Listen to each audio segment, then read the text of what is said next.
अगली कह रही है कि ऐ विधि धावत धसत डरत डरकत सुख देनी, मनौ सवारत शुभ सुरपुर की सुगम निसेनी, विपुल वेग बल विक्रम कै ओजन उमगाए, हर हराते हर साते शंभु सन्मुख जब आई। कह रही है माँ गंगा ऐ विधि धावत, इतनी तीव्र गति से दौड़ती हुई नीचे की ओर आ रहे थे। धसत डरत डरकत सुख देने, धसत मतलब गड्ढे अड्डे भी कुछ पड़े होंगे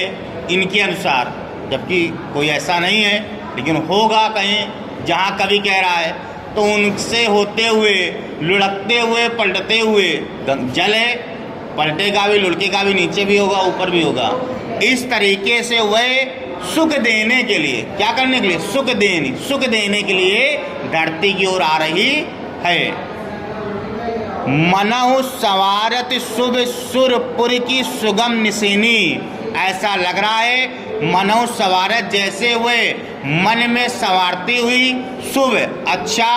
सुर ईश्वर का, पुर सुरपुर, सुरपुर लिखा है, सुर माने ईश्वर, पुर माने नगर, ईश्वर का नगर है स्वर्ग, यानी स्वर्ग को संवारने के लिए क्या करने लगी, स्वर्ग को संवारने के लिए कि सुगम निसेनी, उसकी सुगम का मतलब होता है सुलभ अच्छी या सरल, यही तो था सुगम, दुर्लभ और सुगम में यही एक अंतर है। सुगम का मतलब अच्छी निसेनी यानी निशानी हो। कहने का मतलब ये है माँ गंगा स्वर्ग में रहती थी, स्वर्ग की एक भाग थी, तो वह स्वर्ग की एक अच्छी निशानी बनने के लिए बड़ी तीव्र गति से धरती की ओर आ रही थी। ठीक है, आगे कह रहा है विपुल वेग बल, विपुल वेग, वेग बहुत तेज था, बल पूरे ताकत के साथ, विक्रम कै ओजन उमराए, ओजन की यानी ऊपर से नीचे की जो दूरी थी वो दूरी तय करते हुए बड़ी तीव्र गति से, ओजन की दूरी बल से छल से जितना सामर्थ्य था उतने सामर्थ्य के अनुसार वो नीचे की ओर आ रही थी। हर हराती हर्षाती, हर हर के शब्द करते हुए हर्ष के साथ शंभु सन्मुख जब आई, शिव शंकर के सामने आकर के खड़ी हो गई। शंभु, शंभु का मतलब शिव, सन्मुख का मतलब सामने, जब आई वो आ गई, आने का मतलब खड़ा होना। तो चारों लाइनों का अर्थ होगा, अगर आप अर्थ लिखेंगे तो ये लिखेंगे कि माँ गंगा बड़ी तीव्र गति से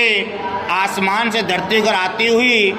धसती हुई, उलटती पलटती हुई सुख देने के लिए जहाँ वह निवास स्थान था उनका स्वर्ग लोक का, उसके स्वर्ग लोक को संभालने के लिए, उसका उत्तरदायित्व लेने के लिए रास्तों को सुगम बनाती हुई बड़ी वेग के साथ, पूरे सामर्थ्य के साथ धरती की ओर बढ़ रही हैं और हर हर का शब्द करते हुए हर्ष से प्रफुल्लित होते हुए शिव के सामने वह खड़ी हो गई।